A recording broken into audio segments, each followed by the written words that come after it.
Heippa tralla ja moiskista loiskista. Nyt on vajaa kuukausi jouluun ja huomenna saa avata joulukalenterin ensimmäinen luukku. Lisäksi mä päästin mun ensimmäisen EP nimeltä Joulumies joitain päiviä sitten, mutta siitä enemmän myöhemmin. Mä oon nyt tullut siihen tulokseen, mä haluan tehdä ihan kaiken. Elokuvista, musiikkiin, peleistä tubettamiseen. Ja vaikka me ollaan nyt Jakun kanssa tubetettu nyt pari vuotta, niin ollaan kuitenkaan saatu tehty ihan sen kaiken, mitä me haluttais tehdä. Ja siellä löytyy 3 syytä. Ensimmäinen syy on aika. Toinen syy on raha ja 3. syy on osaaminen. Okei, osaaminen on semmoista, mitä oppii. Mitä enemmän sä teet, sitä paremmaksi sä tuut. Raha on taas sitä, että voi tehdä halvemmalla budjetilla tai sitten paremmalla budjetilla. Mä haluaisin esimerkiksi paremman kameran, linssin, kaiuttimia, instrumentteja, ohjelmia ynnä muuta semmoista, mutta se ehkä tulee sitten ajan myötä. Ja aika. Se on se, mikä on se kaikkein hankalin. Nimittäin me ollaan molemmat Jakun kanssa laivalla töissä, mikä tarkoittaa, että me mennään välillä vähän vastapassiin, mikä tarkoittaa, että me ei saada mitä tehtyä 3 viikkoa, ja se on vähän harmillista. Ellei me saada lisää seuraajia tähän meidän YouTube-kanavaan, mutta siitäkin lisää myöhemmin. Ja video on jotain, mitä mä rakastan. Mutta video on vähän kuin 2-teräinen miekka. Toiset tykkää siitä ja toiset taas tästä. Ja kun toiselle kumartaa, niin toiselle pyllistää. Mutta siksi mä tykkään YouTubesta. Nimittäin jos sä et halua katsoa jotain juttua, niin älä kato. Ja sit jos sä rakastat sitä, niin paina subscribe-nappulaa. Jotta pääsis tienaamaan tubettamisella, tarvii saada yli 1000 seuraajaa ja sun videota katsottuu yli 4000 tuntia ja kaikki tämän vuoden sisällä. Ja tähän asti meillä on Jakukaas jotain 70 seuraajaa, eli me tarvitaan saada yli 900 seuraajaa lisää. Joten please, painakaa sitä subscribe-nappulaa, se pitäisi olla jossain tuolla. Mikä muuten subscribe? Ai niin joo, Jaku ei ole täällä tänään. Mutta hei, nyt aiheeseen. Viime vuonna me tehtiin Jakun kanssa joulukalenteri, eli päästettiin 24 joululahjavinkkiä joulukuun aikana. Sen aikaa kun mä käyn vessassa, niin tässä esimerkkejä viime vuodelta. Tää oli varmaan tässä. Kiitos ja heippa!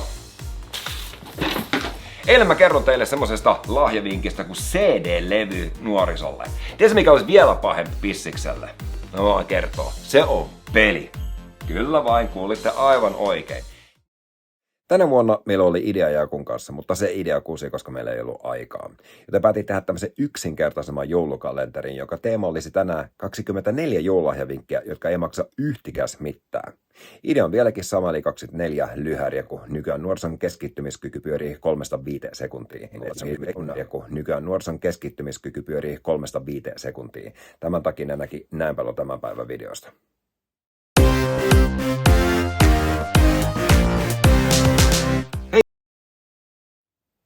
Ensimmäinen ilmainen joululahjavinkki saapuu huomenna, eli joulukuun 1.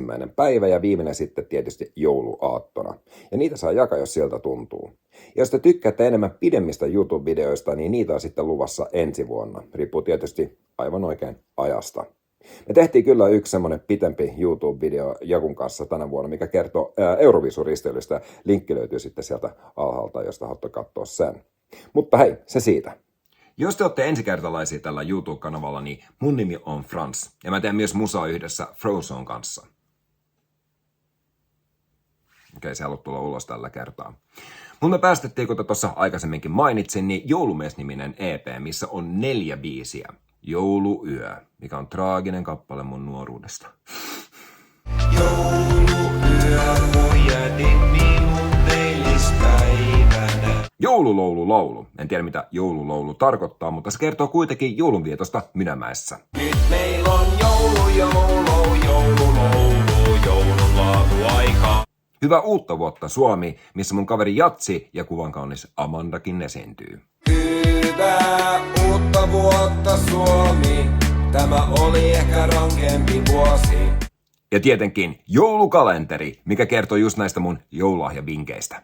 Hienoi lahjavinkkei, Ville ideoi, okei, ehkä ei. Kaikki on mikä hittei, melkein ilkei, mut originaalei. Näitä biisejä löytyy vähän kaikkialta. YouTubesta, Spotifysta, Tidalista ja alta löytyy myöskin linkki näihin biiseihin. Joten kun te olette kuunnelleet näitä biisejä, niin kertokaa ihmeessä mikä biisi oli teidän mielestänne paras ja laittakaa sitten sinne kommenttikenttään vastauksenne.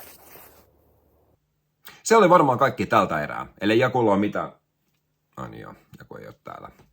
Mutta hei, pysykää terveenä, kuunnelkaa Joulumies EP:tä ja nauttikaa mun tulevista joululahjavinkkeistä. Ei muuta kuin ensi kertaa. Moro! ja hyvää joulun odotusta.